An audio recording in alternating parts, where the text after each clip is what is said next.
Let me tell you of the days of high adventure.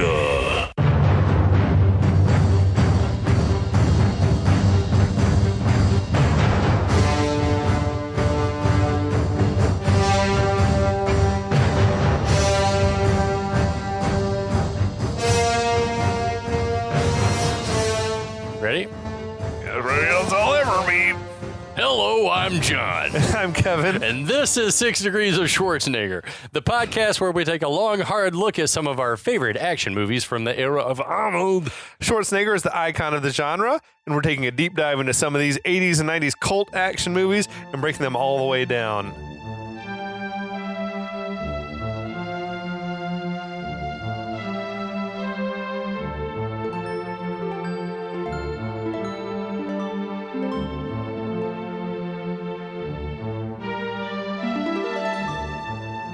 Tell you another deep dive we're doing is into the bottom of this bourbon bottle. Oh my God. Kevin. I feel great. I don't have to work tomorrow, so. Oh, you son of a bitch.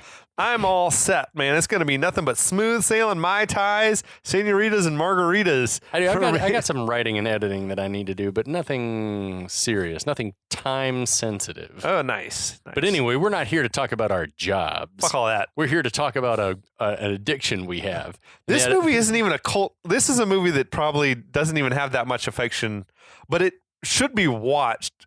It could be watched on like a bad movie night. Yeah. It's fun to watch. I laughed out loud several times watching the movie at just the shit that I was seeing. I think probably the word incredulous was the general mood over with me while I was working on it, just being like, this doesn't make any sense. Well, if you're the type of person who will like listen to us talk for 3 to 4 hours about Highlander or Under Siege, then this is right up your you've shitty seen alley. the shit out of this movie. Yeah. This movie comes as no surprise. Yes. This movie will not shock you. This was on cable heavy rotation. I just was forbidden to watch it. Because of the religious context. I don't think it was which that. we're really going to be getting into. I think my mom just never took an interest, and then she was like, what the fuck is going on this? I can't. I don't think it was about the crucifixion. I think it was about the little girl being tortured. And then it's like, you should not be watching this. You're going to wind up, a masochist or a sadist or one of the two. Some type of shit. Yeah. So, we're talking about Cyborg, 1989. It feels like it was probably made a lot earlier than that because the production quality is the worst you've ever seen in your life. Yep. This is a blind taste test for Kevin. That's right. And we're talking about this. This will be our 4th episode in the series. I'm going to get us caught up on what's happened. A post-apocalyptic world, plague, Cyborg's got the cure. A bad guy catches the Cyborg. A good guy's chasing the bad guy, picks up a sidekick along the way. Yeah. They somehow bypass all rules of space and time to end up at the exact spot where the bad guys are going to disembark from their boat and hit the road to Atlanta, where the robot will help make the cure. Instead of going just straight from Hoboken to Atlanta, they decide they're going to pick them off at Charleston. Yeah, for some outside of Charleston. It's the only place they could possibly get off their boat. The coast. So then what happens is that they the good guys try to rescue the robot. The Cyborg says, no, thank you. And then the good guys You're not strong enough to save me. I'm going to keep kicking it with the bad guys. Rude. And now the bad guys are after the good guys. And that's where we're at. The hunter has become the hunted. I'm excited to lead this chapter of the flick because it's fucking batshit crazy. Yeah, this part is nuts. But so we got the good guys. That is Gibson and Natty. They're being chased after by Anthony Kiedis-Goon and one that I've christened She-Goon. I like She-Goon. She-Goon. She was a yoked up bodybuilder type chick. Yeah. So she looked like an American gladiator. Yeah. So she's leading the charge. Anthony Kiedis is following. Gibson and Natty, they're running as fast as they can, but Gibson seems to be exhausted. Natty is still kind of woozy from being like knocked concussed out earlier or whatever happened to her. Again, not sure exactly why Gibson's like all of a sudden utterly exhausted, other than I guess he's been carrying Natty for a ways. Run like you're tired. Yeah. He's doing his best to pretend to be tired. Okay. But over exaggerating the shit out of it. It looks so bad. So the bad guys, they seem to be gaining on him. There's this one shot where Shigun was like right behind Gibson with Natty a little bit out in front of him. Mm-hmm. Then we see more pirates emerging from the manhole, continuing the pursuit.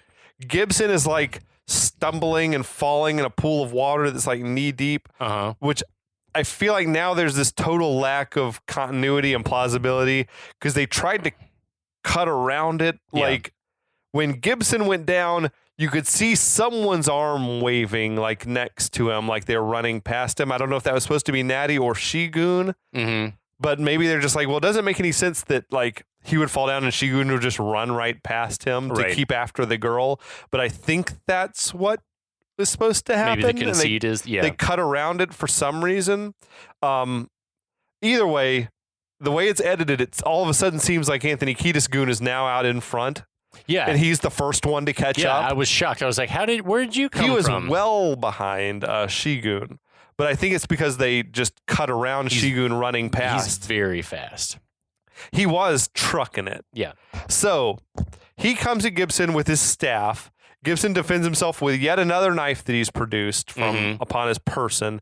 Endless supply, like a bottomless fucking Mary Poppins sack of knives that he's got throughout this movie because he keeps being out of knives. And then in the next scene, he's got a few more knives. So there's a whole lot of swinging and missing by both the guys. Anthony Kiedis Goon presses a button and like blades all of a sudden extend out the ends of his staff, which I feel like is a thing you would have done immediately. Yeah. Not let us get to a stalemate. What have you been waiting for? So Gibson, he spins out of the way of one of Kiedis' thrusts, slashes him across the face. Meanwhile, Shigun is caught up with Natty. She comes at her. They start swinging blades at each other, and Natty just cleanly chops off Shigun's hand.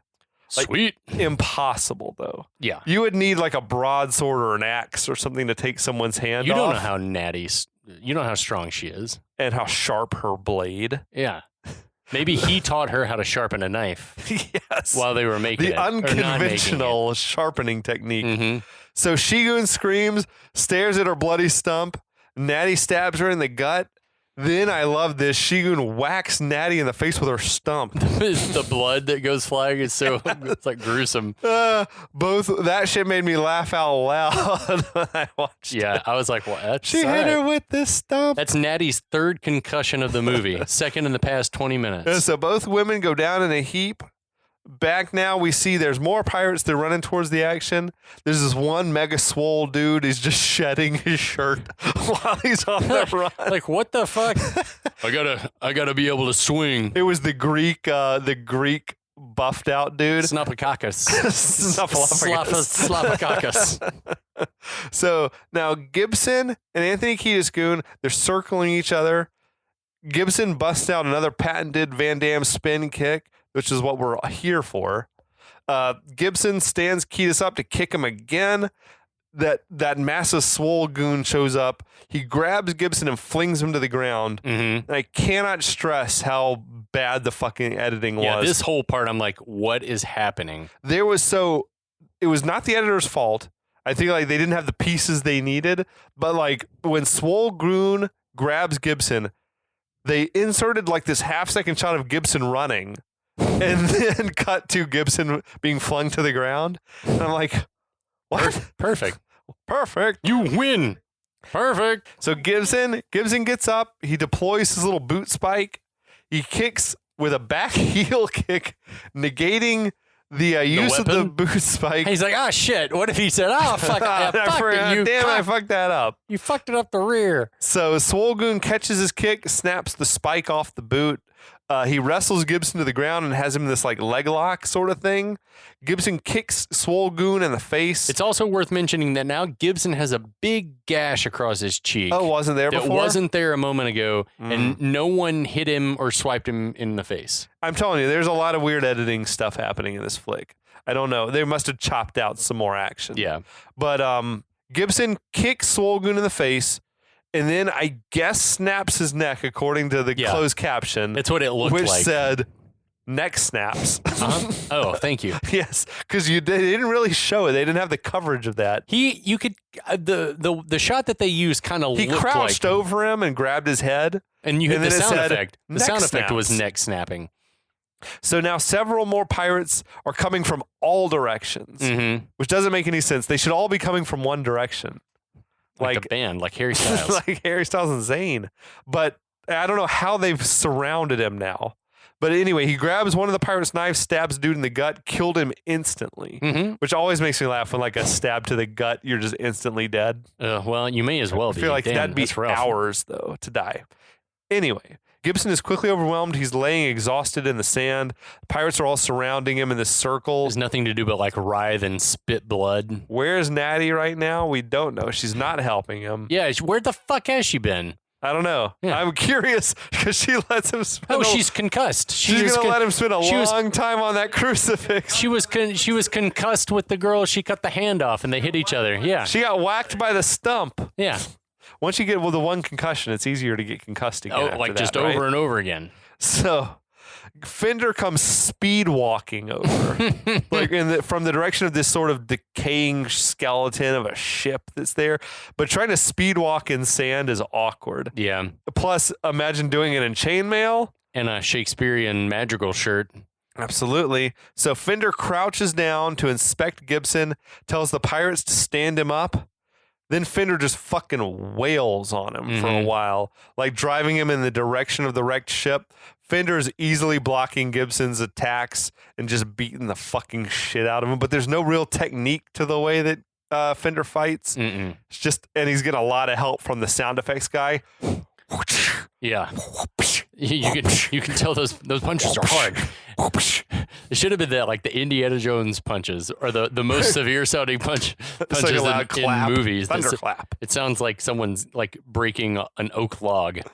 This was though a bigger ass kicking. Like this is the biggest ass kicking I think I've ever seen Van Damme get in a movie. That's probably why he was so unhappy. Maybe I don't like to get beat up. Yeah, he's like, I wouldn't necessarily get beat up like that because I'm actually a much better fighter. It reminded me though when Kong Po was just kicking ass in Kickboxer because whatever Van Damme couldn't fight back. So, but yeah, Fender lays Gibson out with this final punch. I don't know that a person could take a beating like that and live. Yeah, I don't know. So anyway, Fender picks Gibson up by the collar, removes his sunglasses to show those unnatural blue eyes that he's got. Then Fender headbutts Gibson in the face, and the movie cuts to black. For like 1 second. Yeah. Sometime later, they've got Gibson crucified high up on the mast of this wrecked ship. And I mean fucking high up there. Like, how'd they get him up there high? Tied, and they've like pierced his wrists with arrows, with like steel arrows or something. How did they get him up there? I don't know. That I would like to have seen that happen because I don't know how possible it is. But the pirates are all standing around admiring their handiwork as this crane shot. The camera like is slowly, excruciatingly slowly pan up to reveal the battered and bloody Gibson. The shit was like that crane shot in Gone with the Wind. Yeah. But he seems to be tied and staked to the crucifix with arrows.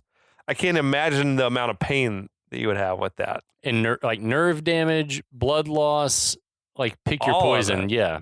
So in a close-up, we see that Pirate Haley, she's looking conflicted again. Fenders looks very satisfied, tells his crew, "Let's go." Haley lingers behind, clutching her necklace. There's a brief flashback to young Haley wearing the same necklace. Then she and Gibson stare at each other for a fucking long time before Gibson passes out. Well, he said Gibson like mouths her name and then like swoons.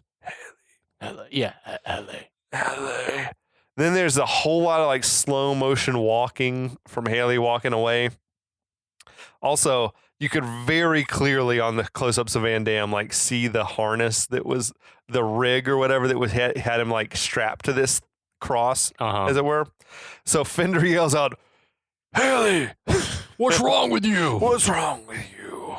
She comes running. Yeah, they slow-mo walk away. Much later at sunset, Gibson's still unconscious on the makeshift cross. Why do they show a sunset and then continue to show Gibson in daylight afterwards? Well, I thought that it was like magic hour. Well, I thought that it was sunset, and then he started having the flashback, and then he woke up and it was the next morning. But it was still like not dark. Well, for the same reason that like the next morning earlier, the moon was out, like, and it was nighttime. The next morning, it was nighttime, Kevin. Anyway, it's gotten to be nighttime, I guess. And if you thought that you were going to get a flashback of Gibson's entire backstory again. In fact, let's string all the flashbacks we've seen together and then try to fill in some blanks. Buddy, you thought right. Yeah, double the mileage, baby. He dreams back to the time that he was first linked up with Mary, Haley, and the boy. It's that awkward scene where the kids had their heads in his lap on like night one of knowing each other. So he's got a tender way with the kids that makes Mary horny. Mm-hmm. Cut to the scene where Mary and Gibson are staying, like ask him to stay whatever at the farmhouse. Mm-hmm. Cut to the flashback of Gibson like putting his weapons away. He's going straight. Cut to the fucking. Although it's gotten even bluer. That awkward blue lit passionless necking. It got even bluer though than last time we saw it. What is happening? Cut to Fender and his squad watching them through the window, creepy and horny as ever. Checking out the sexually exhausted Gibson and Mary. Anthony Kiedis Goon again, pulling that curtain back. Hello. Hello, neighbors. I can't see. I can't see good enough. Move. I want to see too. I can't see good I want to enough. see. What are they doing? Gibson snaps awake again. He's still up on the ship's mast crucifix. It's now broad daylight. So that was all night long he was up there, I guess? He was up there hallucinating for hours. He now flashes back to the scene where he is shirtless for some reason. He's him. Well, because they'd been fucking the night before. Well, him, Mary, and the little boy, they're bound up and dangling at the top of the well. They're like bound in barbed wire. Mm-hmm. Which is fucked up. Young Fender walks up, removes his sunglasses, and stares at Gibson. And they treated this moment like it was a big reveal, like we didn't know it was Fender until he took the glasses off. Right. But it was clearly the same dude. Like, I don't know if that was meant to be a reveal or not. And I remember thinking there was a musical cue. I remember as a kid watching this and thinking, so wait, when did the bad guy become he didn't start out a cyborg, but he became one later? I'm serious. I was like, so he started out as like a normal guy, but now he's a cyborg. And like thinking, I was like, what's happening? When none of them are cyborgs, I guess, exactly. in the end? Yeah, none of them. They're all cyborgs. I honest to God thought, I was like, so he used to be like a normal guy, but then he became like, he's super strong. The cyborg. Yeah. What if the movie's called Cyborg? Some cyborgs. He's a Highlander. He's a Kurgan. He's the Kurgan. He's some Kurgan. That's some Kurgan. That's some Kurgan. Hey, wow, look at that. That's some Kurgan. But so, hold on. Now back in the present, Gibson, he's up on that cross. He's screaming in rage and agony. There's no one around to hear him. This is the only part of the movie that, as I said earlier, I think that I remembered. Because this was like the scene I guess had flipped on. Yeah. Mom walked in and was like, oh, hell no. I don't know what this shit is. Carol. You're not watching this. And I never watched it again until a couple weeks ago. You're welcome. Yeah. That was the only time in my life I think I was told that I couldn't watch something. Like that is just too much. Because I was watching Kickboxer and Die Hard and fucking Commando and all sorts of shit. But for some reason, this was the one that Mom was like, no. As we've talked about, like, my parents were pretty game for most things. They were not huge fans of the F-bomb. And if the F-bomb was dropped repeatedly, then a movie might get turned off. But if there was There's not a lot of cussing in this, is there? If there was one tit, movie had to be turned off. Yeah. Can't allow him to see that booby. Then the human nipple. Oh wait, this and Beavis and Butthead were the two things that I was like not supposed to watch. Oh my God. Because I don't like that. Parents. Yeah. Parents, find something real to Other stress kids about. are probably like fucking doing crack and fucking. You know what I mean? I was like, and I just want to watch. And we're not allowed to watch I The just Simpsons. want to watch Cyborg. Mom, come on. But The Simpsons is on. No. Now back in a flashback, we got Fender takes young Haley's hands, wraps them around that barbed wire that's attached to like the rope or whatever that's holding Gibson and Mary and the boy up. Yeah. I don't like, dude, watching the scene again, I don't actually blame my mom because this scene is like as fucked up as a scenario as you could really even dream up. Yeah. So back in the present, Gibson, in his rage, he starts kicking the back of his heels up against the ship's mast, like trying to break it. This is intercutting back and forth with Fender telling young Haley, like in the flashback, it's up to you. If you hold them, they'll live. Why didn't they tie up his legs? Dude. I don't know. They Anyway. didn't. Yeah, I don't know. The It's whole dark. scenario is Like, weird. It's up to you. If you hold Dude, them, they'll live. That's dark. That fucks up. That fucks me up still. Like it's pretty hard to watch. So Gibson, he's straining and he's thrashing around against the crucifix. In the flashback, Fender and the pirates let go of the rope and the barbed wires ripping through young Haley's hands as she's screaming out. Good continuity that you can see, like when they show the shot of the well and the barbed wire is like streaming towards it. It's like covered Bloody. in meat and blood and stuff. Oh man, that's fucked up, dude. But yeah, it's horrible to watch. So Gibson, he seems to give up on his struggle up on the ship's mast. In the flashback, we see Gibson climbing up out of the well, not quite sure how he got untangled from all that barbed wire. He's superhuman. He had to be like a fucking bloody mess, which maybe he was. But then we see that Mary and presumably the boy, I guess they died. It looked like they hit their heads or something. Or Mary, at least I could only really make out Mary. So I wondered if like did his body weight crush them? The boy, Did maybe? he, I don't know. Anyway, they didn't make it. So Gibson drops to his knees and he yells out, Fender! Present day Gibson regathers his strength and with one final kick, he snaps that ship's mast, tips over. Now, although he's just stuck to the crucifix, lying on the ground. Lying face up, still tied up, still impaled. Our situation has not improved. Yeah. The silhouette, though, of Natty standing over him to free him. It's very Mad Max-ish shot, that one. Ripped off. Another major influence on this shit. Then she's like, I told you were going to need my help. Like, yeah, but where the hell have you been the last 12 hours? She was knocked out. I was up on this fucker overnight. Yeah, she's been knocked out several times in one day. So. It's lucky she woke up, I guess. Now, cut to Fender and his dwindling crew. They're hiking through this thick, overgrown forest. Fender is asking Pearl, what can we expect in Atlanta? She says it's the last of the old world. And then he says, well, it's waiting for me, Cyborg. And he's like, whatever you want. Guns, weapons, the cure if they find it, life. And he says, death. Then he predicts, you're going to betray me once we get there. She denies it. No, I know how strong you are. He says, don't look down on me. Oh, shit. Okay. It's like, damn, that insecurity came out of nowhere. Yeah, it's like my my mother never loved me. Their mouths not even close to matching up with what's being said. But yeah, it's like, again, the insecurity of Fender. Don't look down on me. It's fucking odd shit. So they come now to this rusty yet somehow still smoking shells of cars that are there. Like, why are they smoking, John? How recently were these cars on fire? Well, you never know what kind of hoodlums are running around in some place. What kind of thugs are doing things in places. Some rapscallions are like, let's bomb these cars. Let's Molotov cocktail these cars for the 900th time.